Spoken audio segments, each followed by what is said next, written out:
Cats are back home on Saturday. This is a stretch of 4 of 5 away from home. And Ohio's only home game in this stretch is against the Buffalo Bulls coming up on Saturday afternoon. We're on the air at 1:30 for a tip at 2, and we'll give you updates on Bobcat women's basketball at Ball State on that day. Let's first talk about a 69-59 loss to Kent State on Saturday. Your ball club's 0-4 in the MAC. Your team is 5-10 overall. You've had a couple of days to digest it. We visited in post-game on Saturday as well. Your thoughts on that setback to KSU? Well, there's a lot of things at play, but the biggest things that you need to take into effect is that you shoot 29% and turn it over 10 times in the first half. You end up scoring 19 points. That puts you in a hole. And we still have a lot of wounds that are self-inflicted. Simply, we need to get some better decision-making at times. Sounds easy. Isn't as easy to do. We fought back, with our press and did some things at the end that at least shows the guys have a heartbeat still, but that's it better be that way. I mean, it just better be that way. I'm not happy with where we're at. I like to win. Our guys like to win. But you also, you better deal with it in the most constructive way you can. It's very simple to say that you need a win, but you really need a win now to really kind of make everybody feel good and validate some work. It's funny because I've been around teams that have won a lot. I'm used to winning.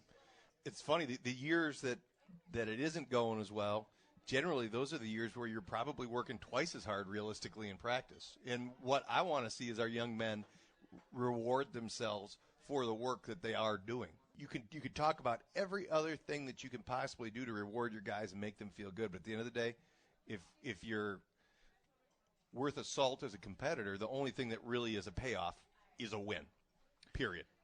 Let's not forget that some of these kids have played for 3 coaches in 3 years, and they are trying to understand what I'm saying, and I'm trying to simplify my message, but is there some lost in translation there? Obviously there is. Do the pieces all fit together perfectly? No, because, again, we lost an entire recruiting class when I got here. But you know what? All that stuff doesn't make any difference to this year's team. Yeah. This thing will get squared away where we've got a team built with the correct pieces in the correct places. In the meantime, boy, my seniors don't have – clock's ticking. It is. Yeah. So, okay, let's win with this group. Does that mean I have to modify this? Today, we practiced in a completely different manner than we practiced in all year. We just changed the stimulus. You know what? We're going at it with some more live stuff. We're going at it with – just change it. And, it's you have to be open-minded as a coach when things aren't going the way you want it to try to find a different way to communicate what it is you want with your players. We've tweaked some things offensively here, there, the other place. We're trying all the angles, and as of right now, it certainly isn't getting the results we want. But I tell you what it does mean. It means that we're not going to stop trying. I can promise you that. This is the Saul Phillips Show. We're live at Latitude 39 at Baker Center. Ohio takes on Ball State coming up Wednesday night, and then it is the Bobcats and Buffalo on Saturday. The lay of the land in the MAC is interesting. Because I guess if you were to take a look at the top teams in this league right now, you can't really differentiate between a lot of them.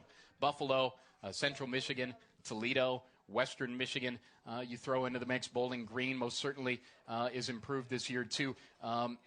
This is not going to be a year where teams at the top are going to go unscathed, Saul. And as crazy as it sounds, where you're at 0-4 isn't a great spot, obviously, but there's most certainly 14 games for you to do work, and there's a chance to certainly move up in the standings because the top teams are going to take some losses too. It's going to be a mosh pit throughout the standings, and we got to get some wins to get involved in that mosh pit. So it starts out with Ball State, and that's the one you can control right now. Believe me, it's a big deal to me. It's a real big deal to me. It's a big deal to our guys.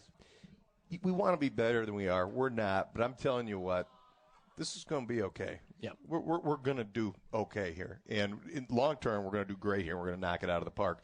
But even this year, I'm seeing stuff on tape. We can build on some things. We're a long way from just cashing in the chips and saying, well, that again, no part of me, no part of my team. Thanks, Saul. We'll talk on Wednesday night. You bet, man. That's Saul Phillips. That's our show from Latitude 39 at Baker Center. Thanks to Kelsey back at Winston-Salem. We'll talk to you Wednesday night, 6:30 pre, 7 o'clock tip. Cats and Cards. Good night from Athens. This is the Ohio IMG Sports Network.